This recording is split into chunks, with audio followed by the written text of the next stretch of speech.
everyone, Ashlee here, and welcome back to Ashwood Creations.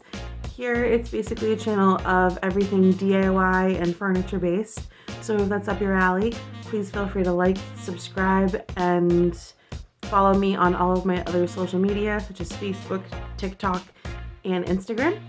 It's all the same thing, it's all Ashwood Creations, and I thank you so much for your support. So today is a video that is long overdue. I've been working on this for quite a while, and this is my French Provincial sideboard that I worked on a while ago. It was a very lengthy transformation, and there are bits of it that I didn't videotape because I was extremely frustrated and it was just driving me nuts. And I'm sure those of you who also create content also understand what I'm talking about. So here it is, and I hope you enjoy. So here she is in all of her glory before I even start to touch up anything and make her look really beautiful.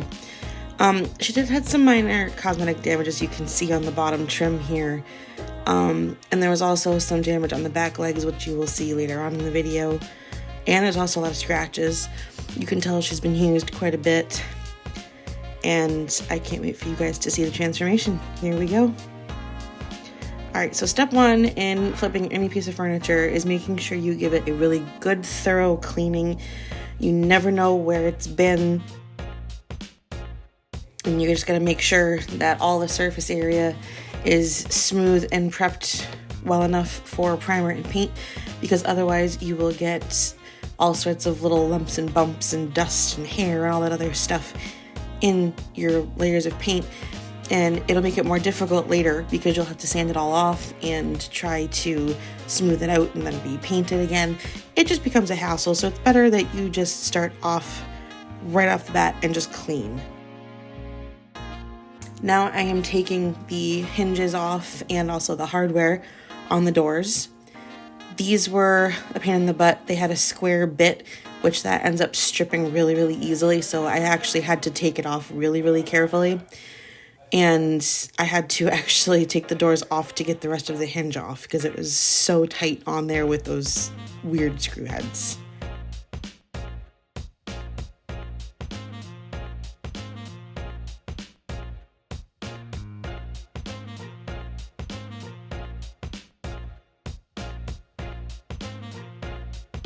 And as you can tell, I eventually did get them off. It took a little bit of elbow grease, but there they are in all their glory.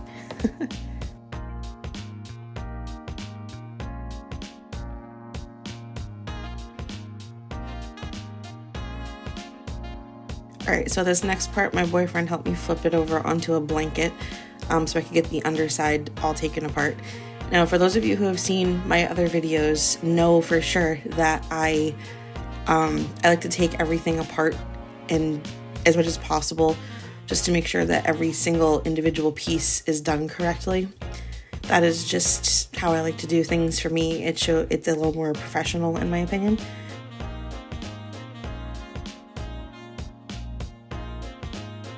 So now that front piece is off, I'm going to take off all of the other connecting pieces. And then I also found a ton of spider webs and eggs and stuff hiding in certain spots, and I had to clean those up.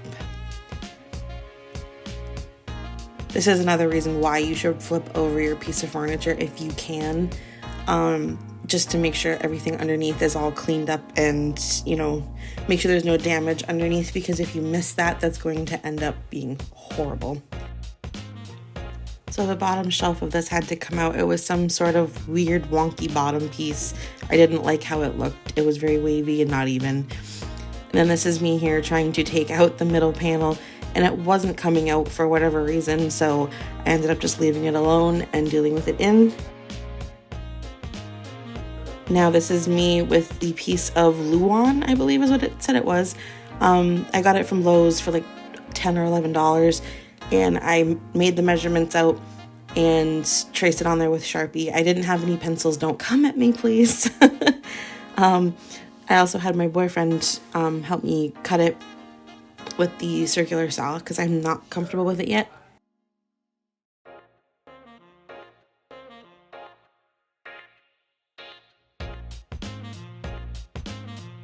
Now I'm just taking a straight edge and just tracing out the whole entire thing just so that way he can see where he's going with it. And this is it in place, ready for me to flip it back over and actually attach it. Now, these are the back feet. They were absolutely horrible. This one was the worst one. The other one wasn't bad. So what I used for this was all-purpose Bondo. It's a 2-part hardener. They do also make this in a wood filler form instead of a all-purpose form. I wanted to use the all-purpose with this because it was more structural. The wood filler, even though it is strong, this one I wanted to trust a little bit more because I was painting it. It didn't matter much. If you wanted to stain, I would say use the Bondo wood filler. And even then, it doesn't come out the greatest, which I'll show you guys in a different video because I'm working on another project with that. But this stuff dries really, really hard and really, really strong, and it's fantastic for this kind of repair. And you just sand it down to evenly match up with the rest of it, which you guys will see here in a few minutes. And while that was drying, I decided to take off the front legs. Now these were a big pain in the butt. They were very stuck in there, which is not a bad thing, but when you're trying to take it apart to be a little more diligent about it, it's a little frustrating.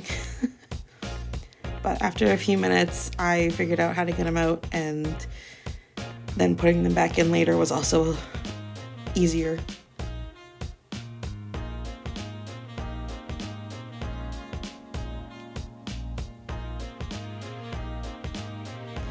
Here's the back legs all sanded down nice and smooth. And the other side, like I said, didn't have a whole bunch. It just had a little bit that needed to be touched up. All right, so now I'm also doing Bondo to the very bottom of this, the little decorative piece in the front. I didn't want to peel off all the veneer because most of it was still intact. It was just the very bottom edge that wasn't, so I decided to use Bondo for this as well. And I know a lot of you are probably wondering why I'm using some kind of popsicle stick instead of a spreader. Because the popsicle sticks, I got 100 of them for like $3 at Walmart. So those are what I'm going to use. And they're the thicker ones too. They're technically also paint stirrers, I believe, that you can also get from Lowe's that are very similar to this. But yeah, for me, it just works better.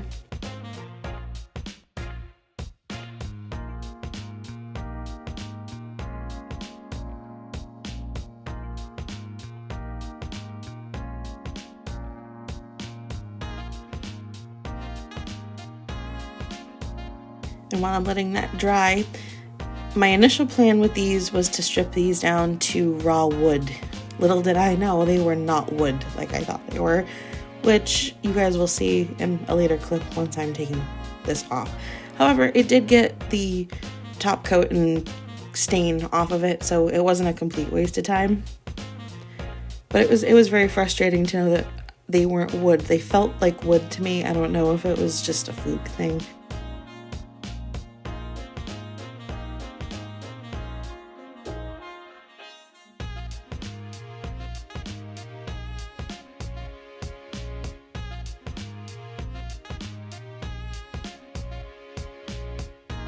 So now that those are sitting in citrus strip, which I don't know if I mentioned I use citrus strip, I'm going to be scuff sanding down the doors before I start to prime them. This is the part where I didn't get a lot of video footage of me priming and painting because I was getting very frustrated. This project was a doozy for me.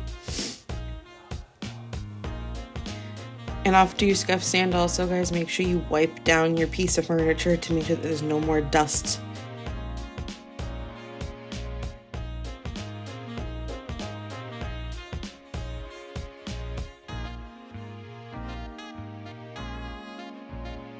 And another tip also when scuff sanding, don't use a really, really low grit. Use like a 220 or a 320 just to kind of scuff up the smooth surface so that way the paint has something to stick on.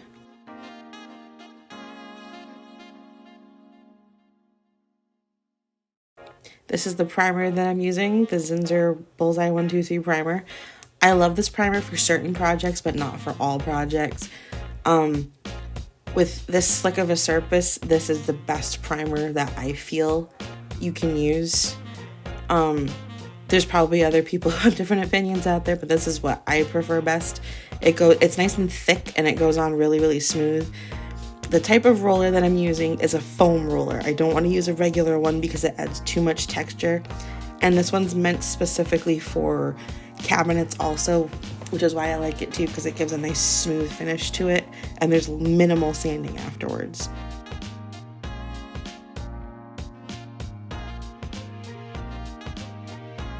Alright, and now while those are drying, I'm going to be cleaning my hardware, which, as you saw, I used a little bit of white vinegar, probably about a cup in the size of a pot, and then I put all of the hardware in there, minus the screws. I've seen some people put the screws in too. I did add a little bit of baking soda. I was kind of experimenting with it. I didn't know if it was going to really do anything. Then I stirred them around a bit and then kept it on for about 20 to 25 minutes. And doing this should hopefully help take off any residue. So now that the hardware is done boiling, I'm putting on my gloves and I'm about to use Barkeeper's Friend on the top to just scrub off the varnish or the paint or whatever is on top of it. And they come out so nice. This is the third or fourth time I've used this stuff, and it goes a long way too. You don't have to use a lot of it.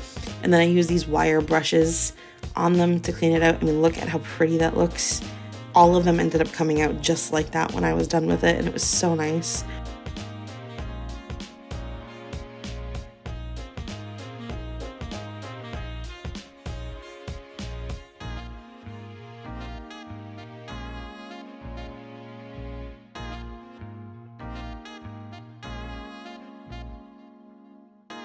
Look at that, so pretty. All right, now this is the part where I found out that these legs were not wood.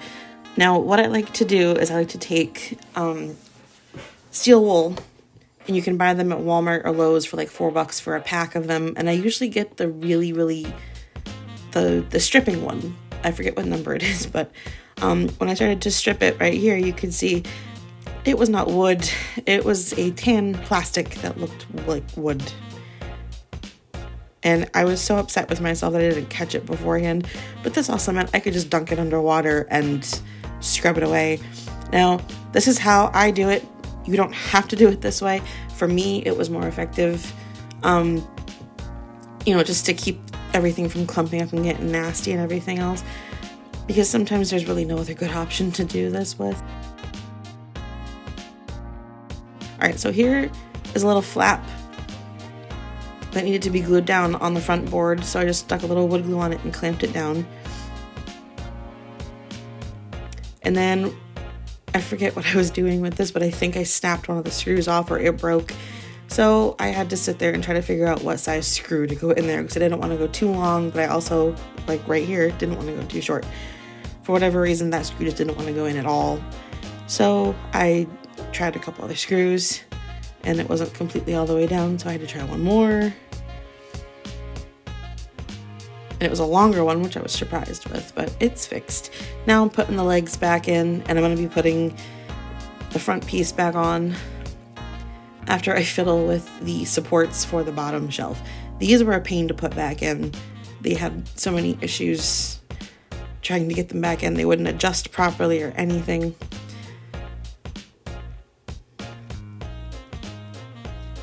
And I also had to add supports under them, I think, which I didn't show in this video.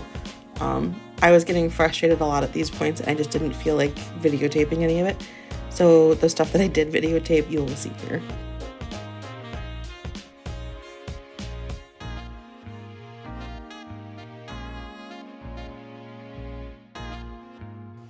And luckily everything's going back on smoother than it came off, which is what you hope for. You expect when you're taking these older pieces apart that they're going to take forever to come apart, but then putting them back together should not take as long, and in normal cases. And make sure also if you guys do this and you take everything apart, separate all the screws with what they're supposed to go with. I had mine in a bunch of different sandwich baggies, just because you never know if it's going to go back in the right way if you forget where things are supposed to go.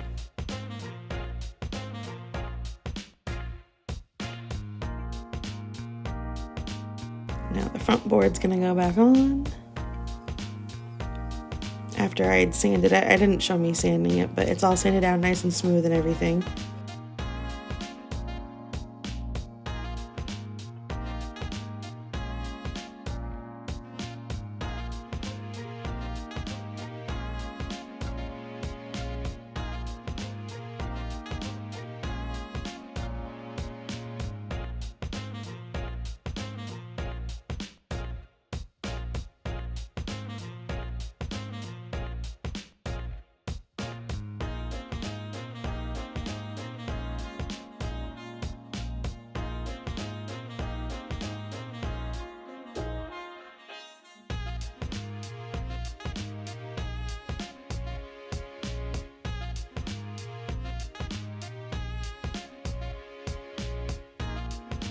And my dogs love to photobomb all of my videos. It's so cute. They love being around mommy. That's little Freya, and then that's little Daisy. For those of you who want to know, they're Husky Border Collie mixes. They are very mischievous dogs, but they are also very loving and very loyal. And I have my purebred Husky, Loki, too, who might pop his head in later on. I don't remember.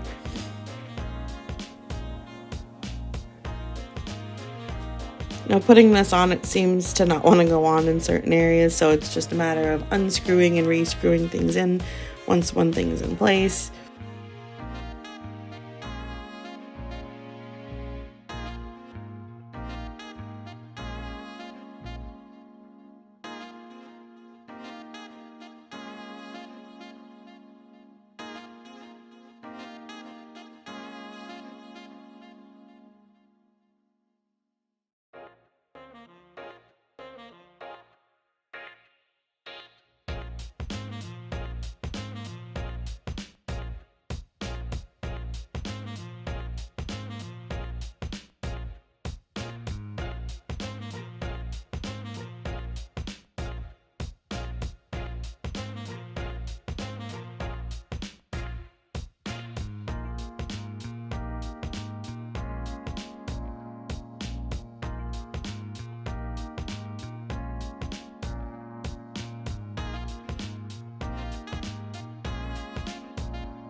Now my boyfriend's in here helping me flip it back over finally. Thank God the bottom's done at this point. So here's the inside of the shelf after I fixed it. Now, there was a little bit of a problem in the back. When he was cutting it, it slipped and it cut off more on one corner than it did on the other. So I had to go in with caulking, and this I didn't show because I thought it looked horrible. It probably should have. It would have been a good learning opportunity. But I decided later on that I'm going to paint in here just so that way it's all one color. And I'm pretty sure people, yeah, see there's the gap right there. And I'm pretty sure people are going to question the color that I decided to paint it. But to me, I liked how it looked, and that's all that really matters in this case. So that is what I did. All right, so right here, right now, I am taping underneath the top because yet again I thought this was going to be a solid wood thing on the top, and I'm using citrus chip again. And a little tidbit I want to give to anybody out there who is trying to strip furniture: no matter what stripper you are using, use a very thick coat of the stripper, and then I also recommend covering it with saran wrap. It keeps the heat in and it keeps it moist for a little bit longer. I wouldn't do it more than 6 to 8 hours just because it will dry out after 24 hours, in my opinion. Yep, here I am taking it off. I should be wearing gloves. Again, don't come at me. And now I'm trying to scrape it off. And as you can tell, not much is coming off. It was just a very stressful piece. And as you can tell, you can see why, basically. So for the edging part, I decided to use steel wool and some water, and look at this, it's more of the same plastic. So I couldn't do everything I wanted to do on the top either.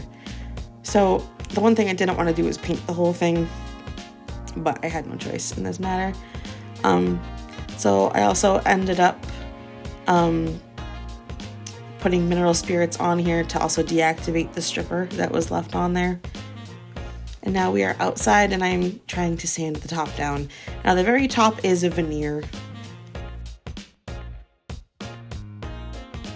The trim around it was plastic, which was annoying to me.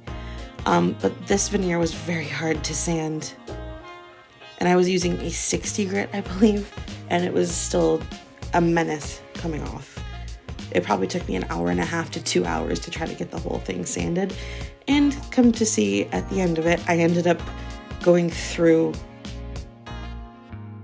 the veneer.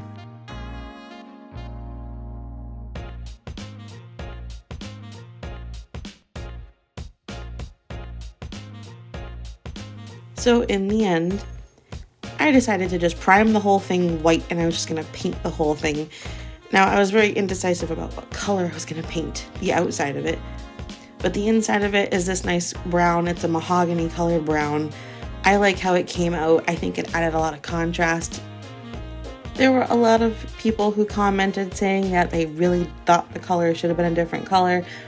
But in my opinion, I wanted it to be just one solid color that was like a medium brownish color, just to, you know, make it look more cohesive, because I couldn't go lighter. I would have gone lighter if I could have, but since I couldn't, this was the next best thing that I had on hand, and I do really like it.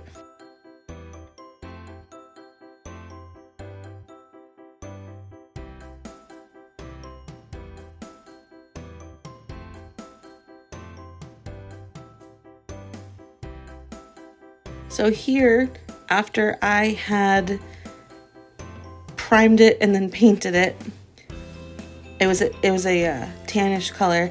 I ended up putting on some of the Valspar. It's like an aging gel or an antiquing gel. Now, when I was doing this, I did not realize that I should have top coated it before doing this, because oh boy, was this a pain. I had to redo this like 3 or 4 times, I can't remember. And I chose not to videotape all of that because I was so frustrated and angry I didn't want that on video. So here it is right now with that coloring, and here is the finished piece. Now, I love how this came out. I also, again, had a lot of controversial opinions on this, and I'm sure I'll still have some more. Personally, I love how this came out, and I'm under the impression that if you don't love what you're doing art-wise, you're not going to get a customer base that also loves the same thing. So that is the transformation of my French Provincial sideboard. I really hoped you guys liked it. If you did, please, again, like, follow, subscribe, comments, whatever you want to do on here, Facebook, TikTok, and Instagram. I would greatly appreciate all the support. Also, for those of you who've been with me and even new people, I am going to be launching a website in the next few weeks. I'm still working on it. For those of you who live in the New England area, I am offering to do custom work.